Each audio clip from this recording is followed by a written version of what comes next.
Chapter 1, Unit 1, Creative Development. 1. Collaboration and computing. Let's start at the very beginning, and I mean that literally, because this first section of AP Computer Science Principles is deceptively simple. Students often skim past it thinking, oh, collaboration. I know how to work with people, but here's the thing. The College Board tests this material with surprising precision, and a few key distinctions can mean the difference between a correct answer and a trap. So grab your coffee, settle in, and let's make sure you own this topic completely. Why collaboration matters in computing. The College Board's core argument here is straightforward but important. Computing is a fundamentally collaborative activity. Think about something you use every single day, your smartphone's operating system, a social media platform, a video game. None of those were built by one person. They required teams of people with different skill sets, different perspectives, and different areas of expertise working together. The AP exam wants you to understand why that collaboration isn't just convenient, it's essential. Here's the key idea the College Board emphasizes. Collaboration allows for the incorporation of multiple perspectives, which leads to better outcomes. When you have a diverse team, people with different backgrounds, genders, ethnicities, areas of expertise, you catch more errors. You anticipate more use cases and you build products that serve a wider range of users. The exam will ask you to identify the benefits of collaboration, and you need to be ready to articulate this clearly. It's not just more people means faster work. It's that diverse perspectives lead to more inclusive and effective computing innovations. What the exam means by effective collaboration. Now here's where students often trip up. The College Board doesn't just want you to say collaboration is good, it wants you to understand what makes collaboration effective. Think of it like a jazz band. 4 musicians who don't listen to each other aren't making music, they're making noise. Effective collaboration requires communication, clearly defined roles, and the ability to give and receive feedback. The AP exam highlights a few specific practices associated with effective collaboration. First, using online collaborative tools, things like shared documents, version control systems, and project management platforms. These are technologies that make distributed teamwork possible. Second, division of labor, breaking a project into components that different team members can work on simultaneously, then integrating those pieces. Third, and this one is critical for the exam, the idea that collaboration can help programmers identify and fix errors more effectively than working alone. When someone else reads your code, they see it with fresh eyes. They notice assumptions you made without realizing it. This is sometimes called peer review, and it's a legitimate exam concept. A common wrong answer trap on the MCQ involves confusing the benefits of collaboration with the challenges. Yes, collaboration can involve communication overhead and disagreements, but the exam overwhelmingly frames collaboration questions around its benefits. When you see an answer choice that frames collaboration as primarily creating problems, that is almost always a distractor. Don't fall for it. Interpersonal skills and computing culture. The College Board also wants you to connect collaboration to broader themes of computing culture. This section ties directly into later discussions about bias in algorithms and the digital divide, so pay attention here because you'll see these threads again. The idea is that who is in the room when software gets built shapes what that software does and who it serves. Imagine a team of engineers designing voice recognition software, and every single person on that team has the same accent, the same age range, the same background. The software might work beautifully for people who sound like them and fail consistently for everyone else. This has actually happened in the real world with facial recognition technology and health monitoring wearables. The College Board uses this kind of example to make the argument that inclusive teams produce more equitable technology. For the exam, you should be ready to explain how lack of diverse collaboration can lead to biased or limited computing solutions. The creative dimension of collaboration. Here's an angle that surprises some students. The College Board frames collaboration not just as a practical necessity, but as a creative catalyst. When you work alone on a problem, you're limited by your own mental models. When you work with others, you encounter ideas you never would have generated independently. This is why the section sits inside Unit 1. which is called creative development. The College Board wants you to understand that the most innovative computing solutions emerge from collaborative creative processes, not from lone geniuses coding in isolation. Think about it like writing a screenplay versus writing a novel. A novel can be a deeply solitary pursuit, but a screenplay for a major film goes through writers' rooms, story conferences, director's notes, and actor input. The collaboration doesn't dilute the creativity, it amplifies it. The same principle applies to computing. Connections to the rest of the course. This section connects to several other major themes you'll encounter throughout the year. When you get to Unit 5 on Impact of Computing, you'll revisit ideas about bias and equity, and those conversations build directly on the foundation laid here. The concept that diverse teams build better technology connects to discussions of the digital divide and accessibility. When you study algorithms and programming, the idea that collaboration helps identify errors maps onto concepts like debugging and testing. And when you explore how the internet was built, you'll see collaboration writ large, a global network that emerged from distributed cooperative development over decades. For the exam, one boundary condition worth noting: the College Board does not test you on specific collaboration tools by name in a way that requires you to know their technical specifications. You don't need to know how Git works under the hood. What you need to know is why tools like version control exist. They allow multiple people to work on the same project without overwriting each other's contributions. The conceptual purpose, not the technical mechanics, is what's being assessed. The one trap you cannot afford to miss. Let me leave you with the single most common mistake I see on collaboration questions. Students assume that more collaboration always equals better outcomes. The College Board is more nuanced than that.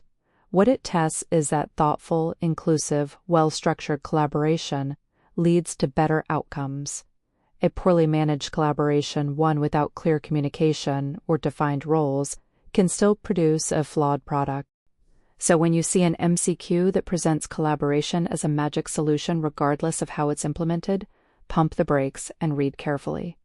With a solid foundation in why collaboration drives better computing, you're ready to step into the next concept: how the actual process of creating computational artifacts unfolds from idea to working product.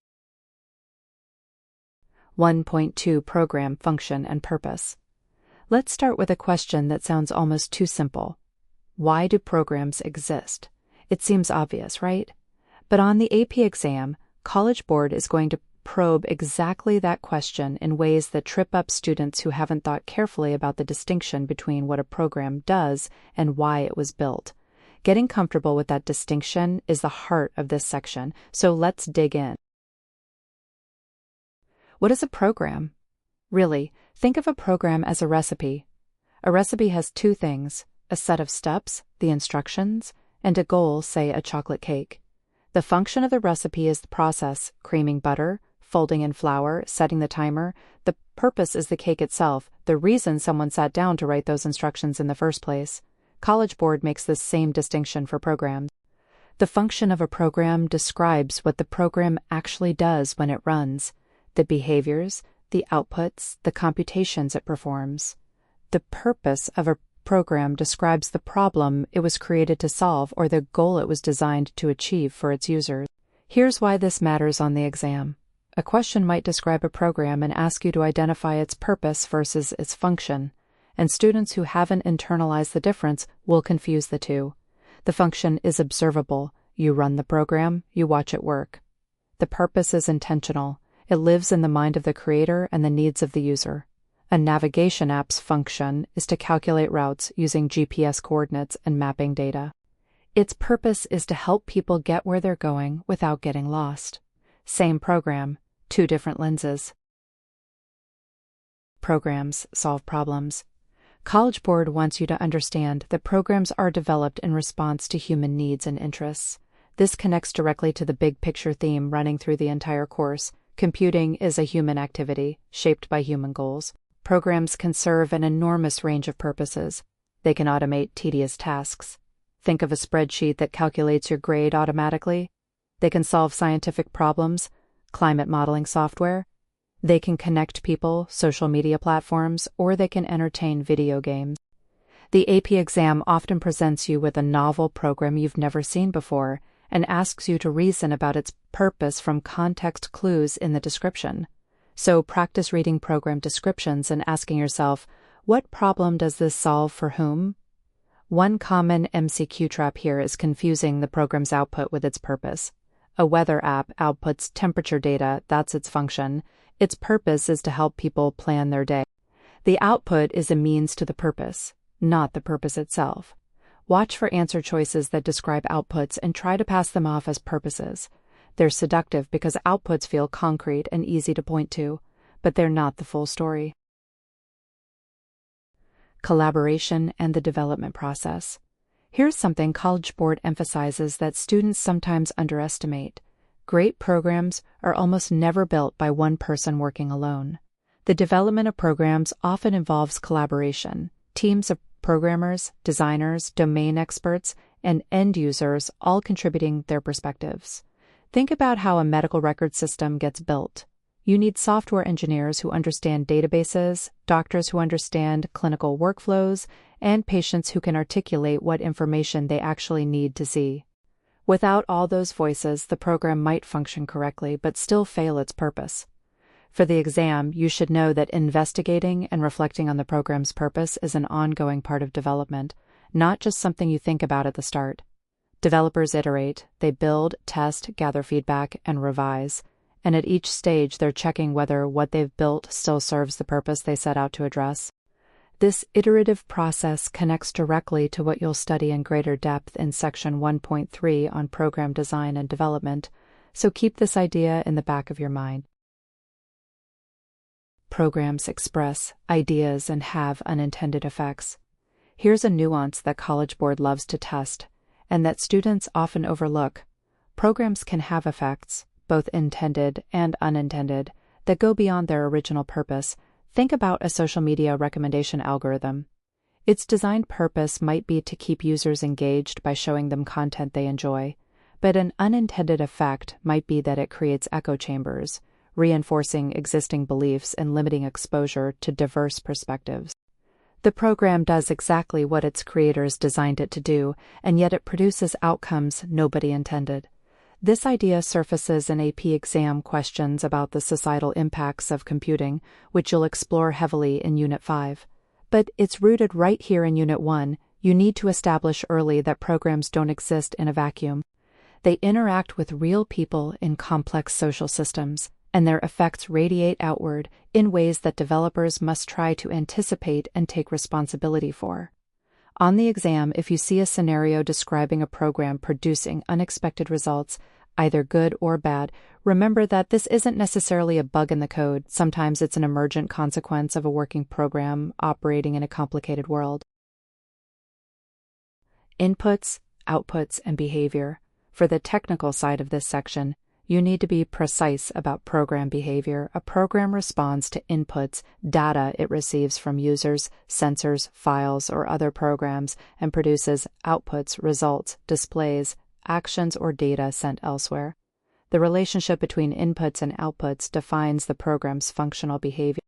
College Board expects you to be able to trace through a program's logic and describe what output a given input will produce, and also to think in reverse. Given a certain output, what does that tell you about the input that triggered it? A boundary condition that shows up in MCQs involves programs that behave differently at the edges of their expected input range. Imagine a program that divides a total score by the number of students to find an average. What happens if the number of students is 0? The program might crash, produce an error, or return a nonsensical value, and a well-designed program anticipates this edge case. Expect questions that describe a program's general behavior and then ask what happens in an unusual or extreme input scenario. The trap is assuming the program handles edge cases gracefully just because it handles normal inputs correctly. Connecting it all together. Everything you're building in this section, understanding purpose versus function, thinking about intended and unintended effects, tracing inputs to outputs, feeds directly into the rest of the course. When you analyze algorithms in Unit 3, you'll be asking whether an algorithm achieves its purpose efficiently. When you study data in Unit 2, you'll think about how data inputs shape program output. And when you tackle the Create Performance task, you'll need to articulate clearly the purpose of your own program, not just describe what it does. Hold on to that recipe analogy. The steps are the function, the cake is the purpose, and a good baker, like a good programmer, always keeps both in mind simultaneously. Up next, we move from why programs are built to how they're built, exploring the iterative design and development process that turns a vague purpose into a working program. 1.3 Program Design and Development. The blueprint before the build. Imagine you're about to build a house. You wouldn't just show up with a pile of lumber and start nailing things together, right? You'd start with an architect's blueprint, a plan that maps out every room, every doorway, every electrical outlet before a single nail is driven. Program design and development works exactly the same way. The College Board wants you to understand that great software doesn't spring fully formed from a programmer's fingertips. It emerges from a deliberate, iterative process, and knowing that process cold is going to earn you serious points on exam day. The development process. It's never a straight line. Here's the first big idea, and it's one the AP exam loves to test. Program development is an iterative process. That word, iterative, is doing a lot of heavy lifting in the College Board's framework. So let's unpack it. Iterative means you go through cycles of design, implementation, and testing over and over again, refining your program each time.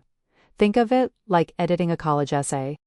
You don't write one perfect draft. You write, revise, get feedback, revise again, and maybe throw out an entire paragraph you were attached to. Software development works the same way. The College Board also emphasizes that development is incremental.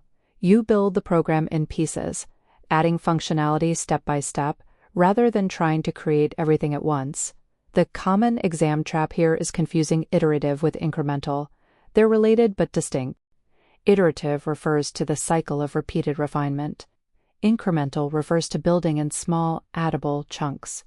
On a multiple-choice question, if you see both terms in the answer choices, pause and think about which concept is actually being described. From investigation to reflection. The full design cycle. The AP exam expects you to recognize the full arc of program development. It starts with investigating and reflecting. This is where you define the problem, understand what the program needs to do, and think about who will use it. This might sound obvious, but the College Board specifically highlights that developers need to talk to users, observe how people actually behave, and gather requirements before writing a single line of code. Think of a food delivery app. Before building it, the developers had to understand that people want to track their driver in real time, pay without cash, and reorder favorite meals easily. That understanding came from investigation, not assumption. Next comes designing. This is where you plan out your program structure. On the exam, you need to know that design includes creating abstractions, breaking a complex problem into smaller, more manageable pieces. We'll revisit abstraction heavily in later units, but for now, understand that good design means identifying what your program needs to do and organizing those tasks logically before worrying about syntax. Pseudocode and flowcharts are your design tools here. The AP exam may show you a flowchart and ask you to trace through it, so make sure you know the standard symbols. Ovals for start and end, rectangles for process steps, diamonds for decisions, and arrows showing the flow of control. Documentation, the love letter to your future self. One of the most underrated topics in this section, and one the College Board is absolutely serious about, is documentation. Specifically, you need to understand program comments. Comments are lines in your code that the computer ignores, but the humans read to understand what the code is doing and why. Think of comments as sticky notes left inside the program. A good comment doesn't just say what the code does. Any reader can see that. It explains why a particular decision was made. The exam will test whether you know that documentation should happen throughout the development process, not just at the end. This connects to a larger College Board theme. Collaboration and communication are essential to good programming. Programs are rarely written by one person in isolation. When a team is working together, clear documentation means that when one developer finishes a section and another picks it up, no one is left puzzling over mysterious variable names or cryptic logic. Credit where credit is due, intellectual property, and acknowledgement. Here's a section that students sometimes dismiss as soft stuff and then miss points on the exam: the ethical and legal dimensions of program development. The College Board expects you to understand that when you use code, images, music, or other creative work that someone else made, you have obligations. Plagiarism in programming is real. If you copy code from a library, a tutorial, or a colleague without attribution, that's an intellectual property issue.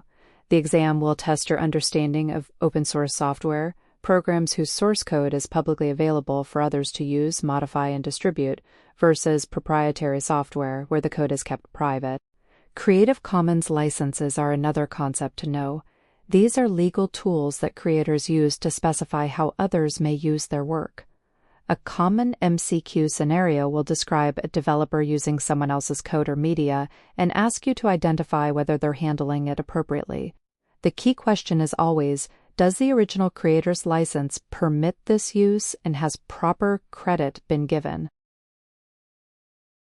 Collaboration: why two heads really are better than one. The College Board doesn't just tolerate collaboration in program development, it actively promotes it. You need to know that collaborative program development produces programs with fewer errors, more creative solutions, and better accessibility for diverse users. When people with different backgrounds and perspectives work together, they catch each other's blind spots. Think about accessibility features on smartphones: text-to-speech, adjustable font sizes, high-contrast mode. These features exist because development teams included people who understood the needs of users with visual impairments. A homogeneous team might never have prioritized them. On the exam, you might see a scenario where a student asks whether it's appropriate to seek help from a classmate or use an online resource. Generally, the College Board frames collaboration positively as long as each person still understands the work and credit is appropriately acknowledged. The trap answer is thinking that getting help always constitutes academic dishonesty. Context and transparency matter. Connecting to the bigger picture. This section connects directly to almost everything that comes later in the course. The iterative design process shows up again when you study algorithms and debugging in Units 3 and 4. The concept of breaking problems into manageable pieces is the foundation of procedural abstraction in Unit 3, and the ethical dimensions of intellectual property reappear in the broader digital citizenship conversations of Unit 5. Think of 1.3 as laying the philosophical groundwork, the mindset of a thoughtful, ethical, collaborative programmer that every subsequent unit builds on. Now that you've got the development process down pat, let's zoom in on one of its most powerful tools: abstraction itself, which is the beating heart of Unit 2. 1.4 Identifying and correcting errors. Let's talk about something every programmer deals with every single day, and something the AP exam loves to test you on: errors. Think of writing a program like giving directions to someone who has never been to your house before. If you say, turn left at the big tree, but there are 3 big trees on that street, your friend is going to get lost. That's essentially what an error in a program is: a miscommunication between what you meant and what the computer actually does. Your job as a programmer and as an AP CSP student is to find those miscommunications and fix them before they cause real problems. The 4 types of errors. The College Board wants you to know 4 specific categories of errors, and these show up constantly on the multiple choice section. Let's walk through each one carefully, because the distinctions between them are exactly where students lose points. The first is a syntax error. Syntax errors are the grammar mistakes of programming. Every programming language has a strict set of rules for how code must be written. It's syntax, and if you break any of those rules, the program simply won't run at all. Imagine you're writing a formal letter and you forget to put a period at the end of a sentence. A very strict English teacher might refuse to read the rest of the letter. That's a syntax error. In the AP pseudocode you'll see on the exam, a syntax error might look like a missing parenthesis, a misused operator, or using a keyword incorrectly. The key thing to remember is that syntax errors are caught before the program ever runs. The system flags them immediately. The second type is a logic error, and this one is sneaky. A logic error means your program runs perfectly, no crashes, no warnings, but it gives you the wrong answer. It's like following a recipe exactly as written, but the recipe itself had a mistake. You bake the cake for 30 minutes instead of 60, and it comes out raw. The computer did exactly what you told it to do, but what you told it to do was wrong. On the AP exam, you'll often see questions where code runs successfully but produces incorrect output. That's your signal to look for a logic error. The third type is a runtime error. These are errors that don't show up until the program is actually running. Your code might look syntactically perfect and even seem logically sound, but under certain conditions, certain inputs, certain situations, something goes wrong mid-execution and the program crashes or stops unexpectedly. A classic real-world example is dividing by zero. The code looks fine when you write it, but the moment a user inputs zero as a denominator, the program hits a wall. Runtime errors are particularly tricky because they're hidden until that specific situation arises. The fourth type, and one the College Board specifically calls out, is an overflow error. This happens when a program tries to handle a number that is too large for the system to store. Computers allocate a fixed amount of memory to store numbers, and if a calculation produces a result beyond that boundary, the number overflows, it wraps around or gets corrupted. Think of an old car odometer that only goes up to 99,999 miles. Once you hit that limit, it flips back to 0,000,000. The car didn't actually lose all those miles, the storage just couldn't hold the number. Overflow errors are a boundary condition that appears on MCQs. So remember, they're a specific subtype of runtime error caused by exceeding numerical storage limits. Testing and debugging. Now that you know the types of errors, the exam also wants you to understand how programmers find and fix them, a process called debugging. This is where the real craft of programming lives. Think of a good debugger like a doctor running diagnostic tests. You don't guess at random, you systematically narrow down where the problem is. One critical strategy is test cases.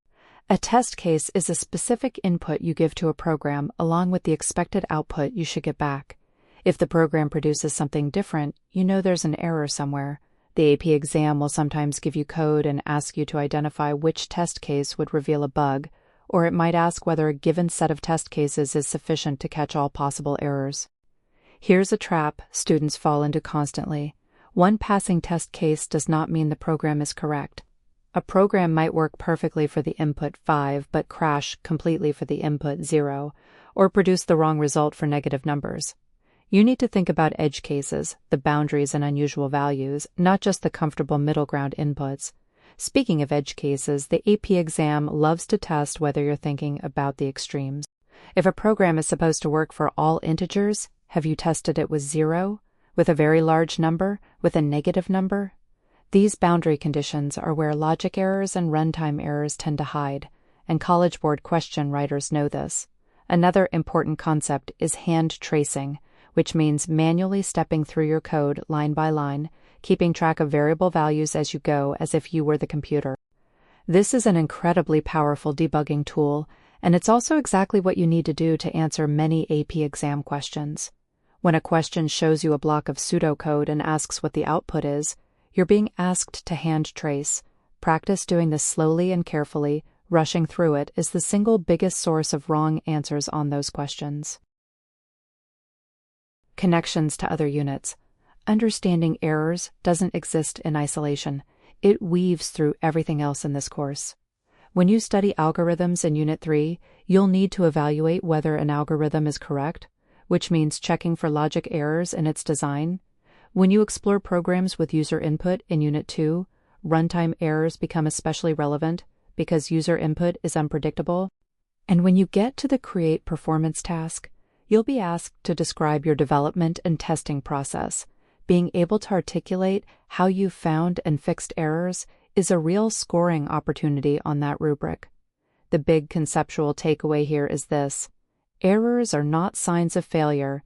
They are a normal, expected part of the creative development process. Every professional programmer debugs constantly. The skill isn't writing perfect code on the first try, it's knowing how to systematically find what's wrong and make it right. With a solid understanding of how programs go wrong and how we fix them, you're perfectly set up for the next conversation: how we actually design and refine programs intentionally from the very beginning, which is exactly what procedural abstraction and modularity are all about. 1.5 Types of errors: syntax, logic, runtime, overflow. Let's talk about something every programmer encounters, usually at the worst possible moment: errors. Now, when most beginners hear the word error, they think it just means something went wrong, but for the AP exam and for real-world programming, errors have distinct types, each with its own personality, its own cause, and its own way of making your life difficult. Learning to tell them apart is not just an academic exercise. It's one of the most practically useful skills you can develop, and College Board knows it. Syntax errors. The grammar police. Think of a syntax error as the grammar police showing up before your code even gets to run. You've written something that the programming language simply cannot parse. It doesn't conform to the rules of the language itself. It's like writing a sentence in English that says, "The dog ran quickly the park to." A human reader might figure out what you mean, but a strict grader marked wrong immediately. In programming, a syntax error might be a missing parentheses, a misspelled keyword, or incorrect indentation in a language that cares about such things. The critical thing to understand for the AP exam is that syntax errors are caught before the program runs. They happen at what we call compile time or parse time. Your program will not execute at all until every syntax error is fixed. Think of it like trying to start a car with a broken ignition. You never even get the engine running. On the AP exam, College Board will sometimes show you a block of pseudocode or a snippet and ask you to identify what type of error is present. If the code looks structurally broken, wrong keywords, mismatched brackets, things that violate the basic rules of how the language is written, that's your syntax error signal. Logic errors, the sneaky ones. Now here's where it gets truly treacherous. A logic error is when your program runs perfectly fine, no crashes, no complaints, but produces the wrong answer. The computer did exactly what you told it to do. The problem is, you told it the wrong thing. Imagine you're following a recipe, and instead of adding a teaspoon of salt, you add a tablespoon. Your oven works fine, your technique is perfect, the bread bakes all the way through, it just tastes terrible. That's a logic error. The process completed, the result was wrong. A classic example: you write a program to calculate the average of two numbers, and you write a plus b divided by 2, but wait, you forgot parentheses in a language where order of operations matters, and you accidentally wrote a plus b divided 2. The program runs happily, returns a number, and you might not even notice until you test it with specific values. Logic errors are the hardest to find precisely because the computer gives you no warning. You have to catch them through careful testing and code review. For the AP exam, logic errors are a favorite trap category. You'll often see a question showing code that runs without crashing, but produces incorrect output, and you'll need to identify that as a logic error, and sometimes even pinpoint where in the code the flaw lives. Pay close attention to off-by-one errors, situations where a loop runs one too many or one too few times, because those are among the most commonly tested logic error scenarios. Runtime errors. When things fall apart mid-execution. A runtime error is like a bridge that looks perfectly fine from the outside but collapses when a truck actually drives across it. Syntactically, your code is valid. Logically, your intentions might even be correct. But something goes wrong during the actual execution of the program that the system cannot handle. Classic runtime errors include trying to divide by 0, accessing an index that doesn't exist in a list, or trying to open a file that isn't there. These errors often depend on the data your program receives. If a user enters 0 as a denominator and your code tries to compute a result, that's a runtime error. The program crashes or halts abnormally when it hits that operation. This is an important distinction from syntax errors. A runtime error only reveals itself when the program is actually running, often only under specific conditions. You might test your code 100 times and never trigger it. Then a user with unexpected input brings the whole thing down. This is why robust programs include error handling mechanisms, things like checking whether a denominator is 0 before dividing, on the exam. If you see a scenario where code looks structurally and logically sound but would crash given a specific input, you're looking at a runtime error. Overflow errors, when numbers get too big for their box. Here's a concept that trips up a lot of students because it feels more abstract. An overflow error occurs when a program tries to store a number that is too large for the data type or memory allocation assigned to hold it.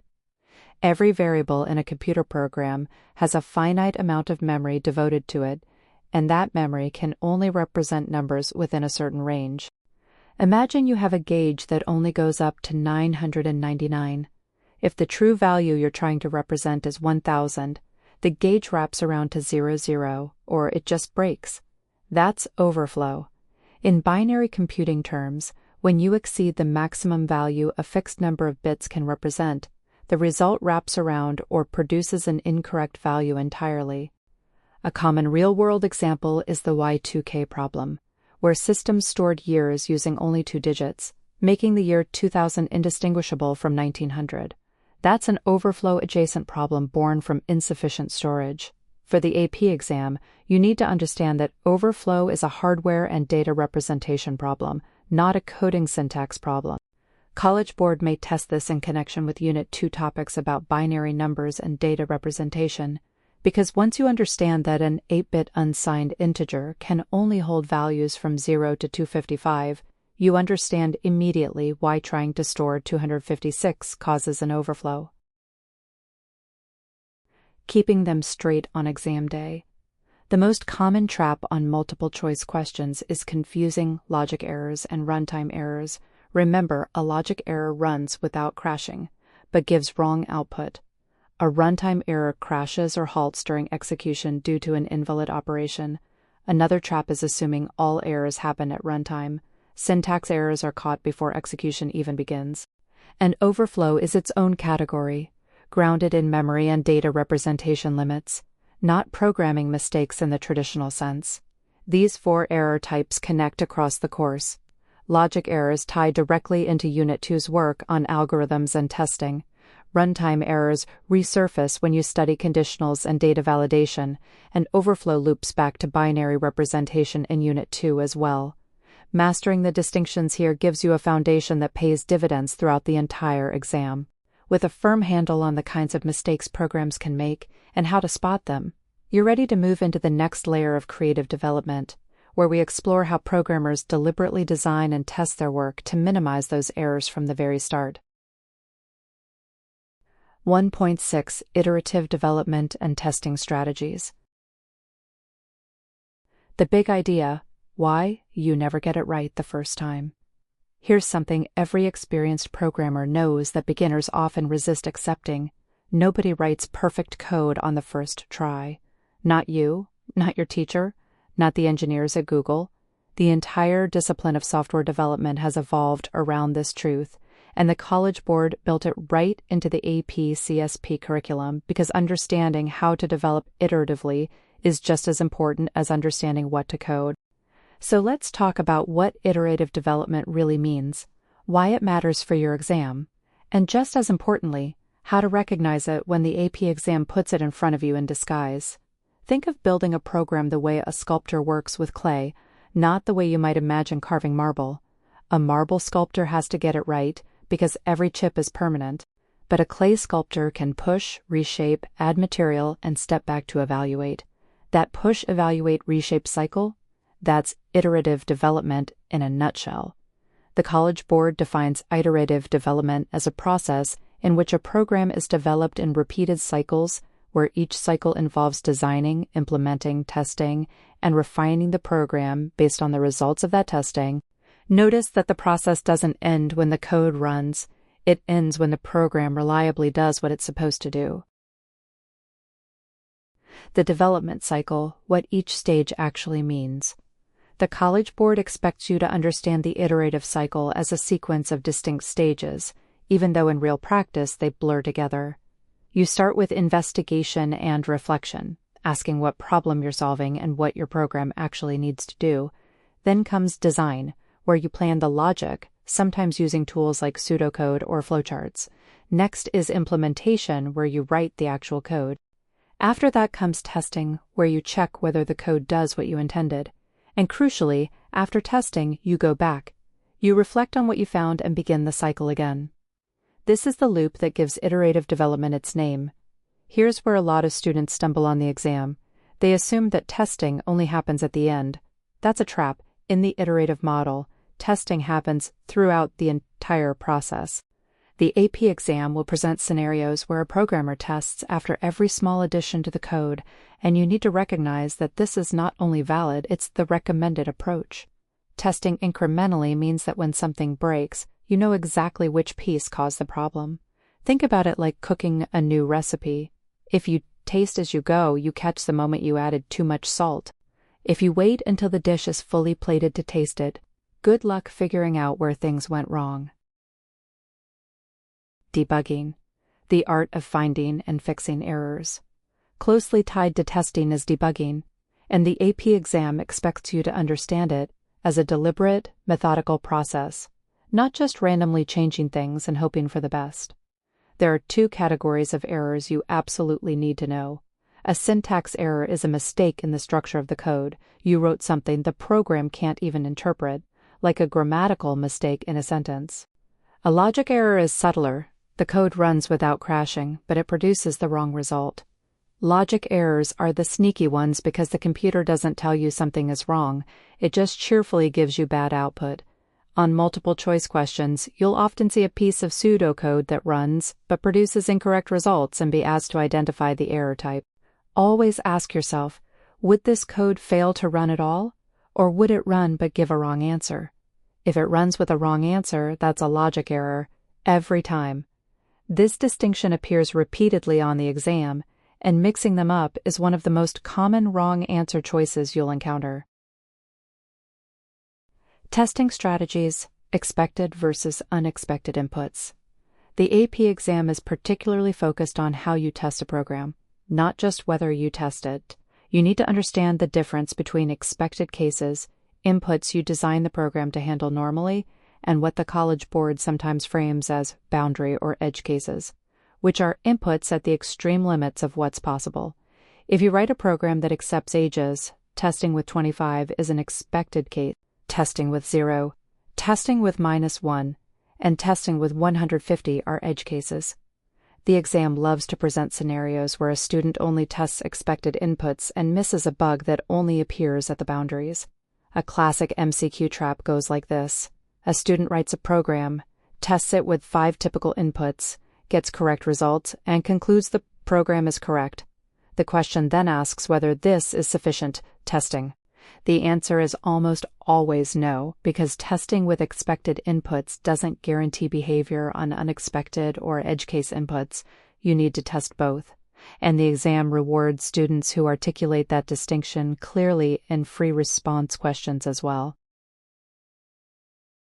Collaboration and user feedback in the iterative process. One dimension of iterative development that students sometimes overlook, but that the College Board explicitly values, is collaboration when multiple people work on a program, or when real users test it and provide feedback. The iterative cycle becomes richer. A user might notice that your program is confusing in ways you couldn't see because you built it. This connects directly to the creative development framing of Unit 1. Good programs emerge from ongoing dialogue between creators and the people who use them. If an FRQ asks you to explain why a developer would share a prototype with users before the program is finished, the answer centers on gathering feedback early so that errors in design, not just code, can be caught and corrected before too much work has been invested. Connections to other units. Understanding iterative development pays dividends throughout the entire course. When you study algorithms in Unit 3, you'll evaluate whether an algorithm is correct, and that evaluation process mirrors exactly the test and refine logic you learn here. When you study data and analysis in Unit 2, you'll see that good data collection also requires iteration.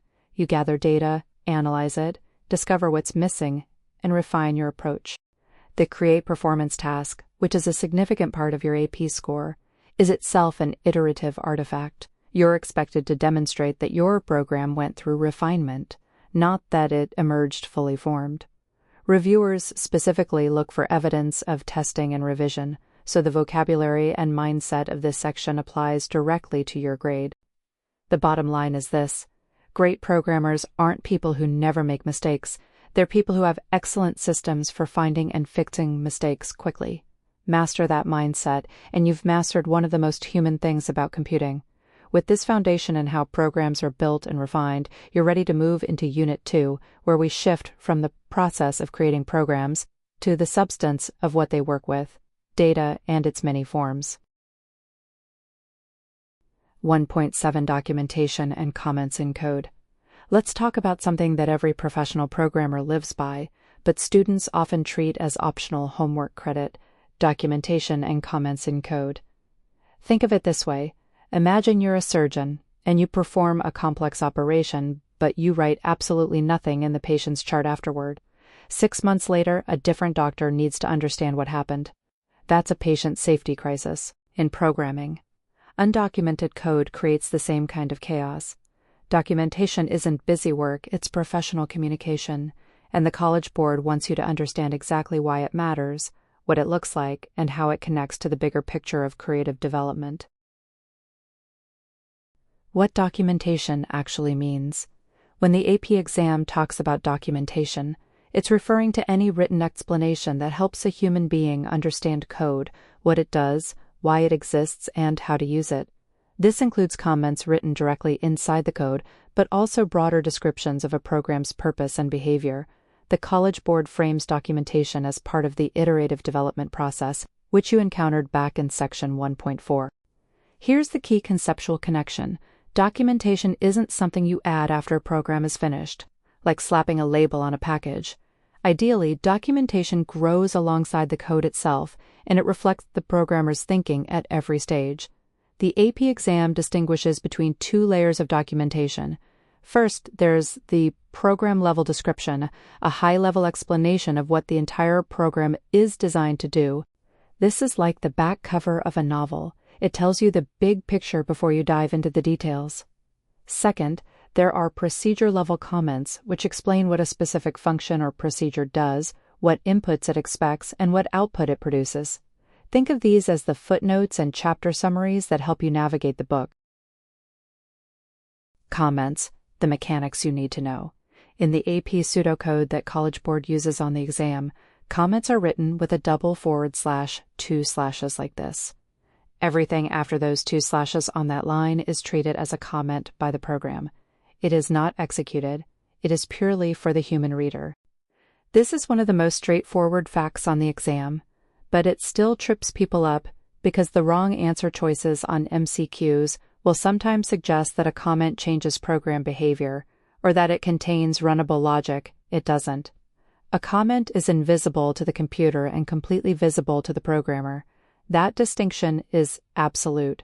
Here's a concrete example. Suppose you write a procedure called calculate average without any documentation. Another programmer, or future you at 2 a.m. before an exam, has to read every single line to figure out what data goes in and what comes out. With a comment like, takes a list of numbers and returns their arithmetic mean, the purpose is instantly clear. The program runs identically either way. The comment changes nothing about execution, but it changes everything about maintainability. Why the AP exam cares about this? You might be wondering why College Board dedicates an entire learning objective to something as seemingly simple as adding explanatory notes to code. The answer is rooted in one of the course's biggest ideas. Programs are written for people as much as they are written for machines. The AP CSP course constantly emphasizes collaboration and the idea that computing is a social activity. Documentation is the glue that makes collaborative programming possible. When you comment your code clearly, you're practicing the same skill that software teams at Google, Apple, or a nonprofit hospital system use every single day on the free response questions, particularly the create performance task that has appeared in various forms on this exam. The College Board explicitly rewards students who can describe what their procedures do in plain language, and explain why they made the design choices they made. If your written response to the create task just says, "My function works," that scores nothing.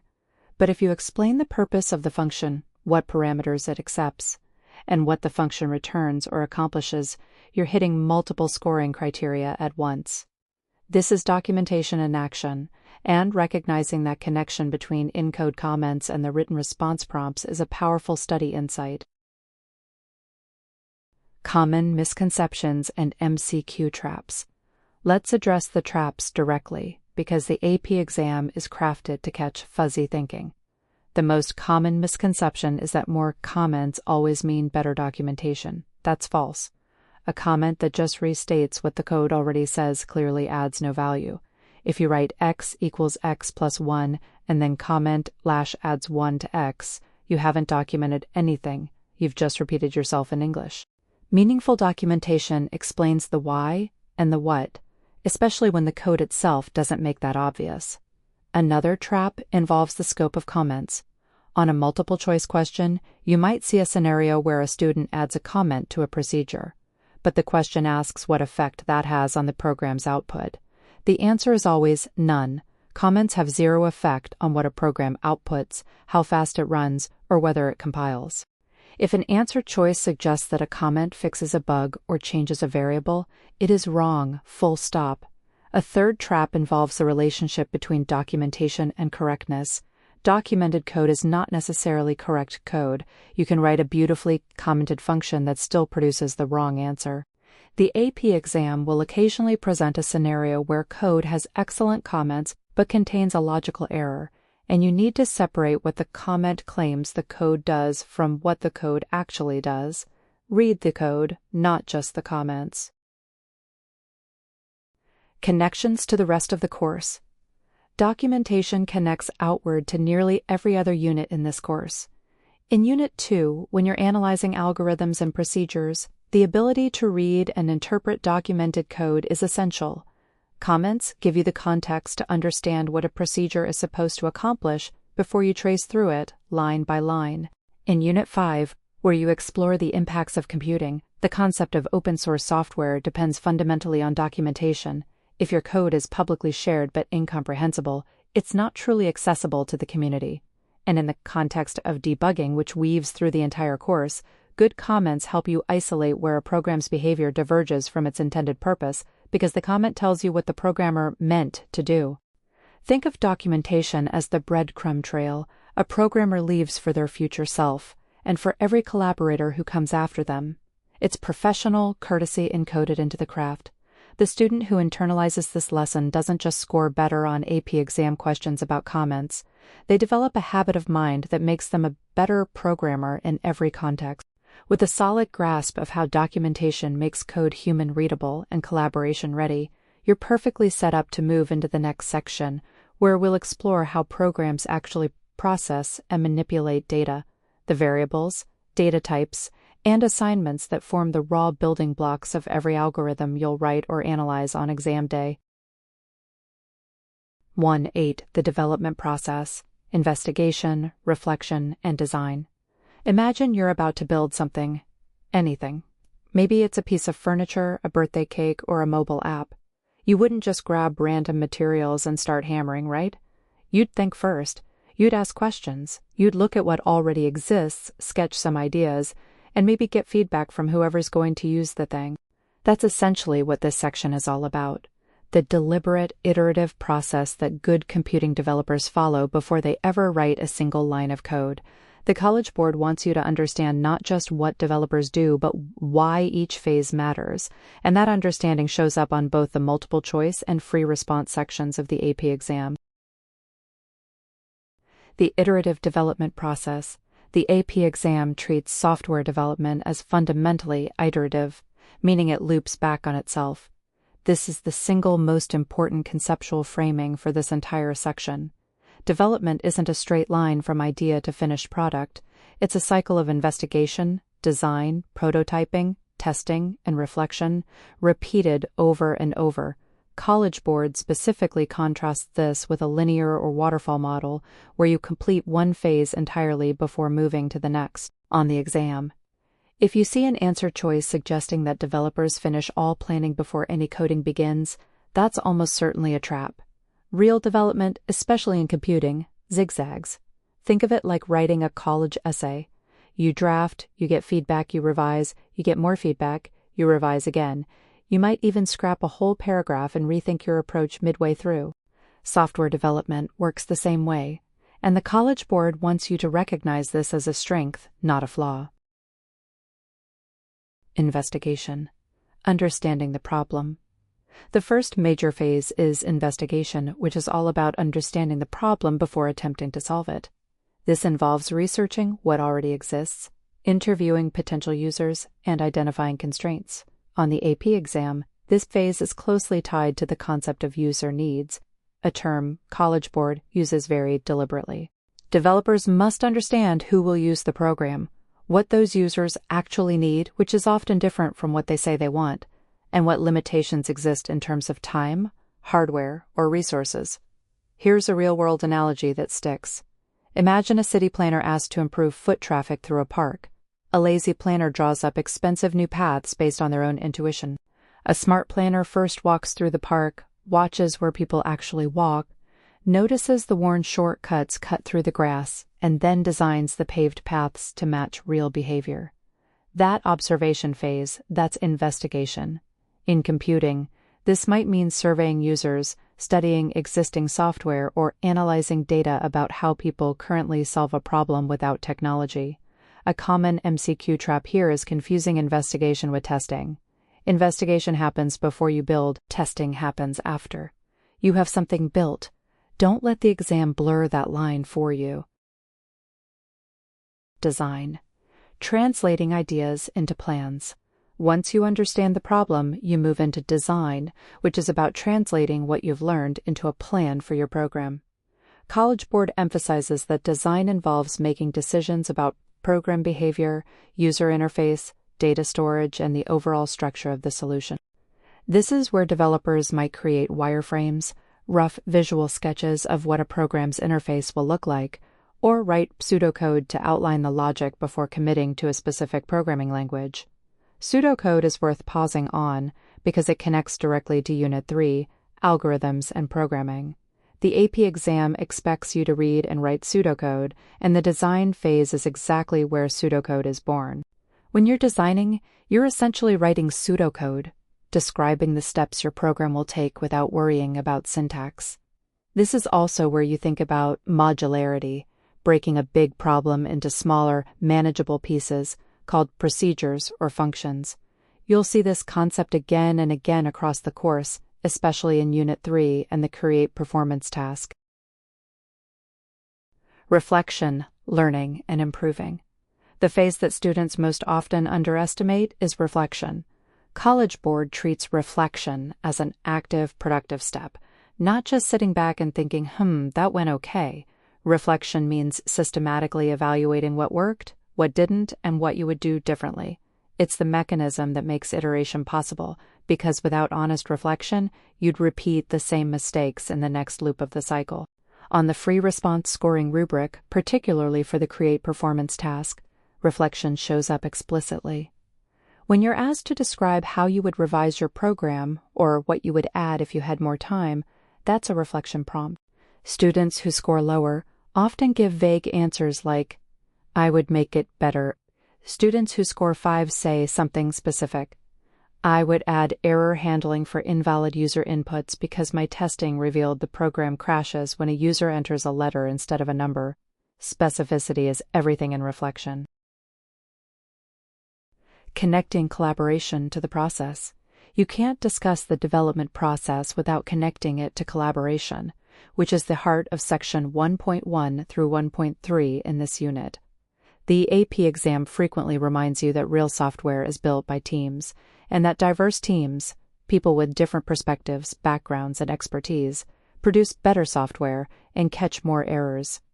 Investigation benefits from diverse perspectives because different users experience a problem differently.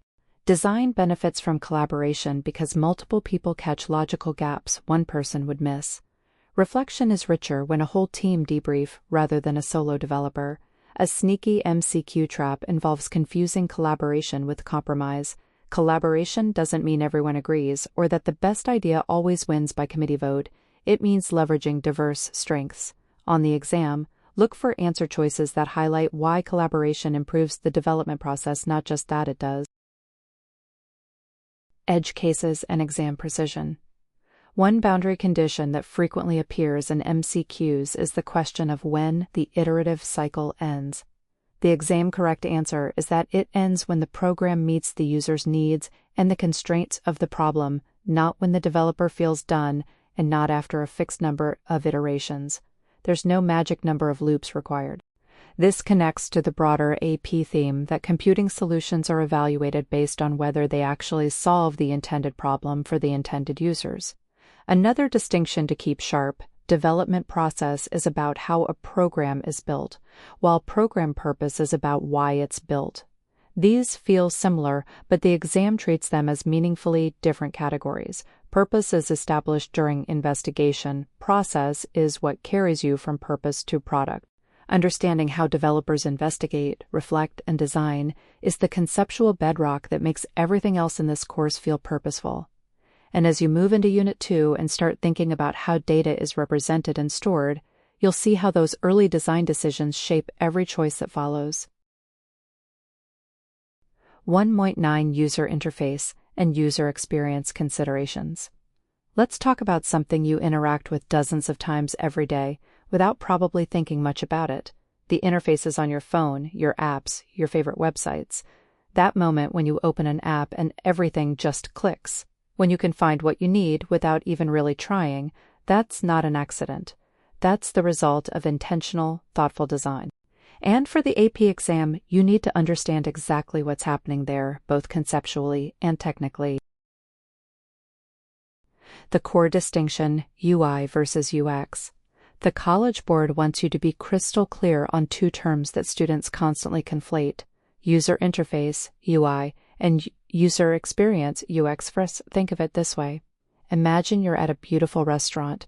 The UI is everything you can see and touch: the menu design, the layout of the table, the way the plates are arranged. The UX is the feeling of the whole evening.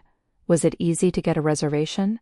Did the food arrive quickly? Did you leave happy? One is the visual and interactive layer. The other is the holistic emotional and functional journey. On the AP exam, if a question asks you about the appearance and layout of a program's controls, that's UI. If it asks about how satisfying, efficient, or intuitive the overall interaction feels, that's UX. Don't mix them up. It's a classic trap. User interface refers specifically to the visual elements a user interacts with directly: buttons, sliders, text fields, menus, icons, and so on. User experience is the broader concept encompassing how a user feels while interacting with a program, including ease of use, efficiency, accessibility, and whether the program actually helps them accomplish their goal. The AP exam loves to test whether you understand that a program can have a polished, attractive UI and still deliver a terrible UX. A beautiful button that does the wrong thing is still a bad experience. Accessibility, the non-negotiable core. Here's where the College Board really digs in, and where many students lose easy points: accessibility. The AP curriculum specifically requires you to understand that programs should be designed to be usable by people with a wide range of abilities and needs.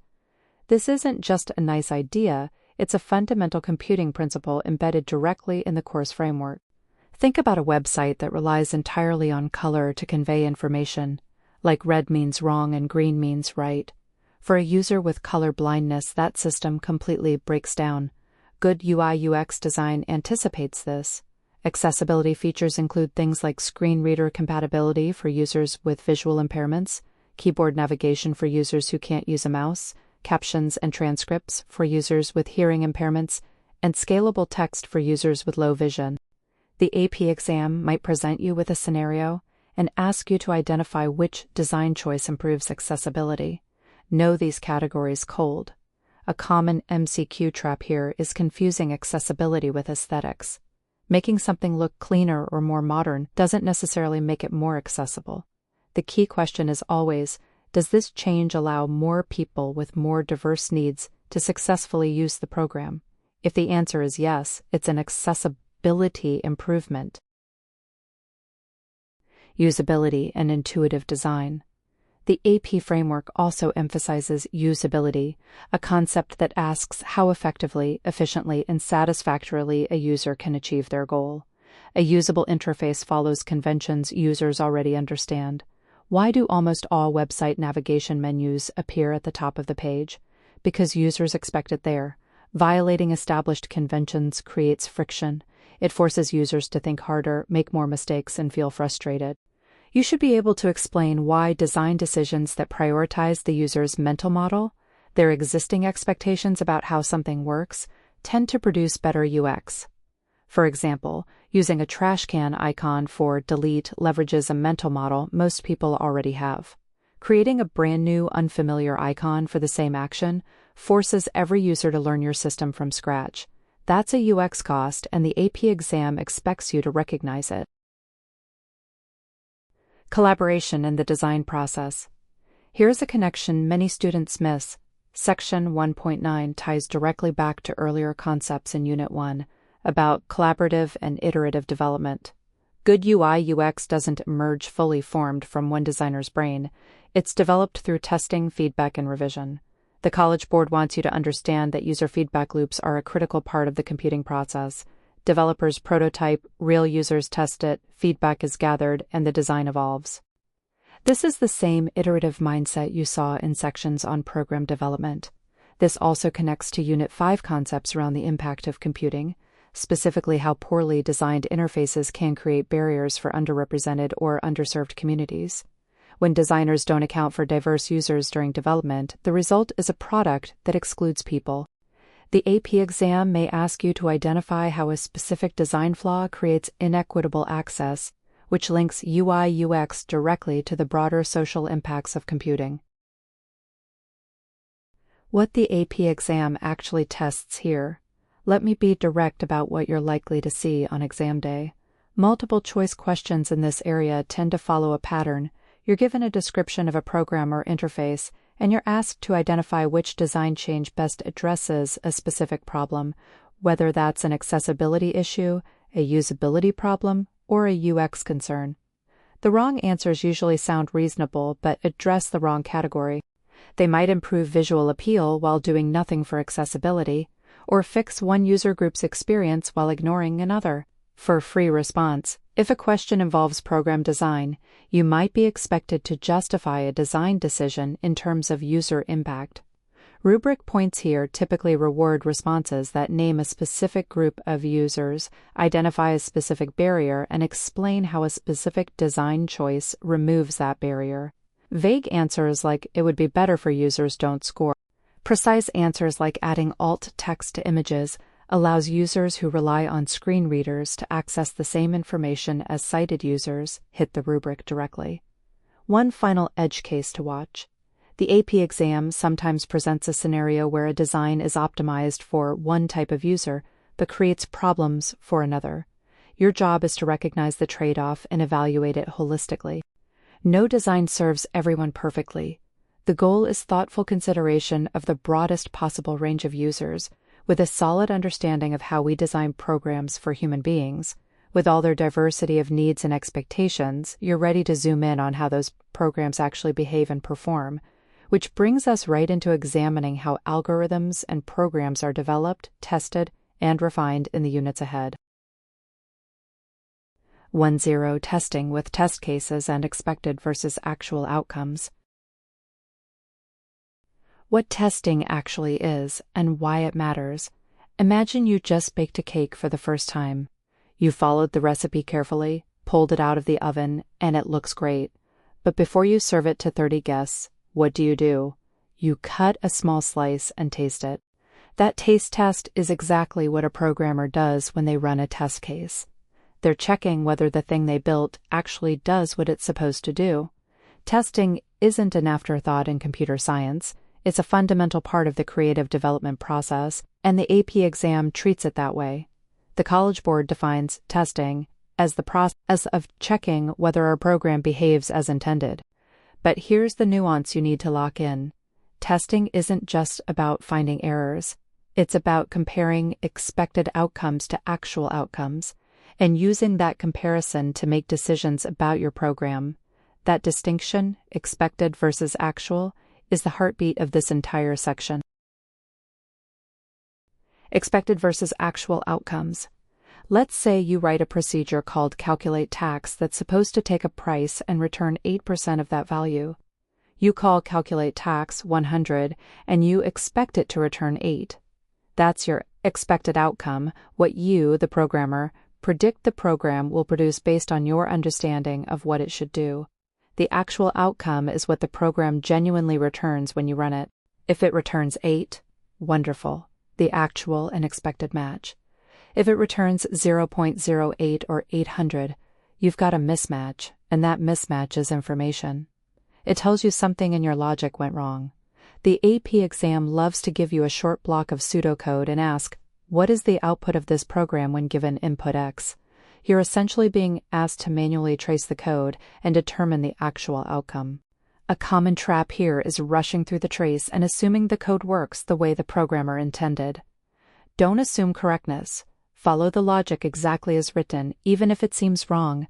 The code might have a bug, and that bug might be the point. Test cases. What makes a good one? A test case is a specific set of inputs used to check whether a program produces the correct output. Think of it like a diagnostic test at the doctor's office.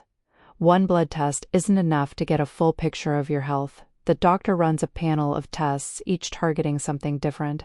Similarly, one test case is almost never sufficient to verify a program's correctness. For the AP exam, you need to understand that good test cases generally fall into a few strategic categories.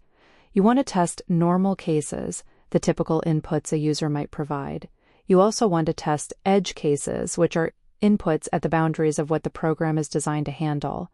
And you want to test error or invalid cases, inputs that fall outside the expected range entirely. Here's a concrete example. Suppose your program determines whether someone qualifies for a student discount, defined as being under age 18. A normal case might be testing with age 15. An edge case would be testing with age 17 or age 18, right at the boundary. This is critical. Does your condition use 18 or left and 8D 18? Testing with 18 specifically will expose that bug if it exists. The AP exam frequently builds MCQ. Wrong answers around exactly this kind of off by one error at a boundary. When you see conditions involving comparisons, always mentally test the boundary value itself, not just a value clearly inside or outside the range. What happens when tests fail? When the actual outcome doesn't match the expected outcome, you've discovered evidence of a bug, an error in your program. The College Board distinguishes between different categories of errors. A logic error is when the program runs without crashing but produces the wrong answer. This is the sneakiest kind because the program seems to be working just fine. A syntax error prevents the program from running at all. But in the context of testing with test cases, you're almost always dealing with logic errors. The program ran, it produced something, and that something is wrong. Testing reveals that a bug exists, but it doesn't automatically tell you where or why. That's where the process of debugging comes in, going back into the code, tracing through the logic, and finding the source of the mismatch. Think of it like a detective story. The test case is the crime scene. The unexpected output is the clue, and debugging is the investigation. The limits of testing, a crucial exam point. Here's something that trips up a lot of students on the AP exam. Testing can show the presence of bugs, but it cannot prove the absence of bugs. Read that again. Even if every single test case you run produces the expected outcome, that doesn't guarantee your program is correct for all possible inputs. There could always be some untested input that would reveal a problem. This is a classic computer science concept, and the College Board expects you to understand it at a conceptual level. On an MCQ, you might see a choice that says something like, if all test cases pass, the program is correct. That is a trap. The right framing is that passing all test cases gives you confidence in the program, but not certainty. This connects to the broader theme throughout AP CSP, that there are fundamental limits to what computation can guarantee, a thread that runs through Unit 4 on algorithms and even into discussions of the halting problem in Unit 5. Connections across the course. Testing with test cases connects directly to the creative development process that opens Unit 1. When the College Board talks about iterative development, designing, implementing, testing, and refining, the test and revise loop is what keeps a program improving. You'll also see this concept resurface when you study program documentation and collaboration, because communicating what your test cases covered is part of responsible development. In the Explore task and the Create Performance task, understanding how to design and describe test cases is something evaluators look for. When you're asked to describe how you tested your program, saying, "I ran it and it worked," earns you nothing. You need to describe what inputs you used, what you expected, and what actually happened, the vocabulary of this very section. The common MCQ trap to avoid. The single most common mistake students make on testing questions is confusing what a program should do with what it actually does. When a question asks for the output of a specific program with specific inputs, ignore your intuition about the programmer's intent and trace the actual code. Let the logic lead you, not your assumptions. Testing is how programmers build trust in their code, one verified case at a time. And as you continue into the next section, you'll see how finding those bugs through testing connects directly to the strategies programmers use to systematically identify and fix them through the debugging process. 1.1 Acknowledging and crediting collaborators and sources. Let's talk about something that might seem simple on the surface, but trips up a surprising number of students on the AP exam: giving credit where credit is due. Think of it this way. Imagine you spent weeks cooking an incredible dish for a dinner party, and then your friend described it to everyone as something they whipped up on their own. That stings, right?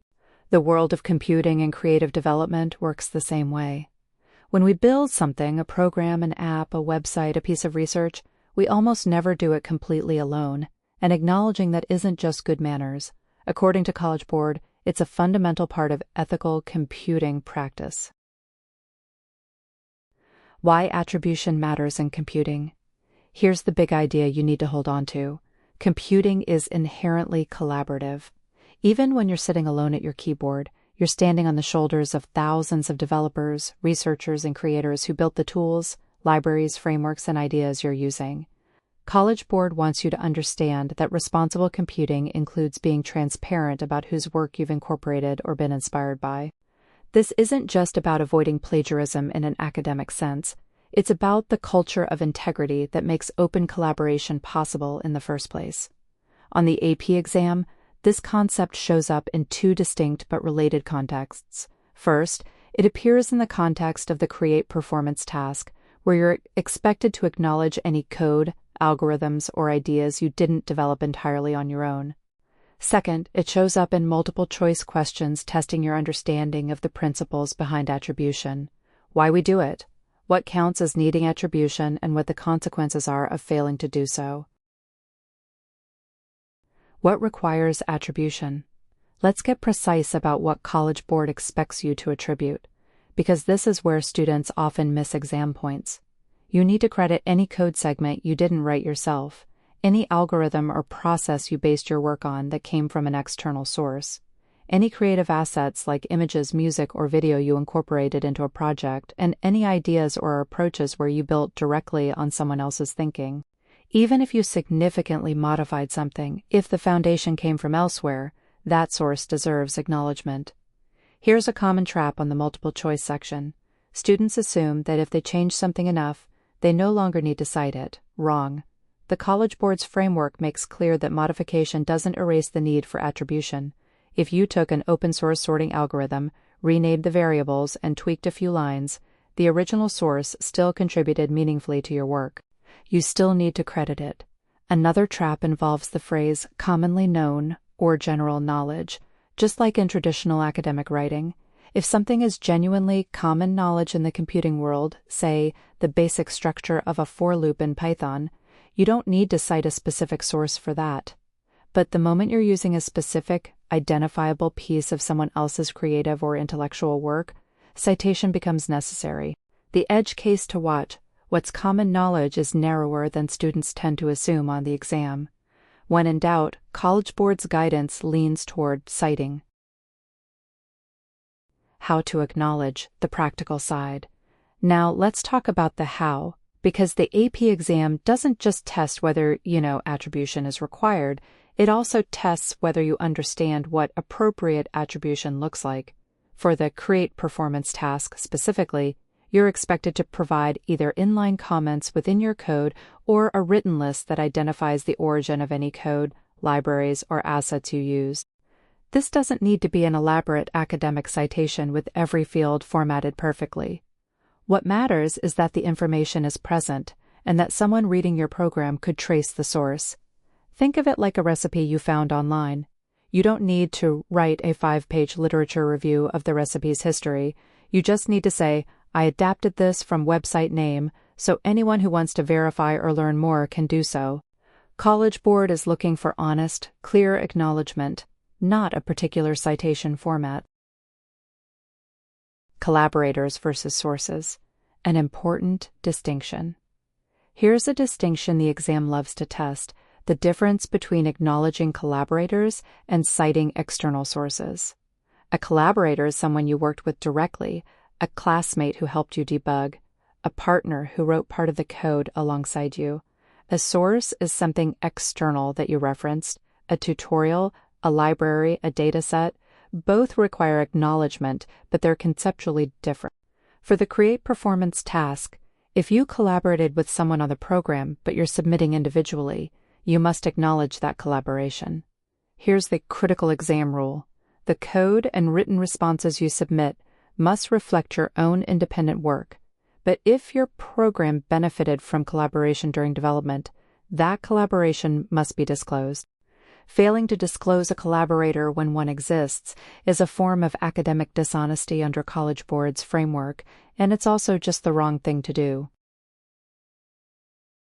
Connections to other units and the bigger picture. This topic connects powerfully to Unit 5, which covers the impacts of computing, including intellectual property, open source software, Creative Commons licensing, and the legal landscape around sharing digital work. When you understand attribution at the ethical level here in Unit 1, you'll be better equipped to reason about copyright, fair use, and licensing in Unit 5. The through line is the same question: who created something? What rights do they have? And what responsibilities do those of us who build on their work carry? There's also a connection to the broader computing principle of transparency. Good programs are documented, good research is cited, good collaborative projects acknowledge every contributor. These habits make computing more trustworthy, reproducible, and fair values that run through the entire AP Computer Science Principles curriculum. The exam mindset.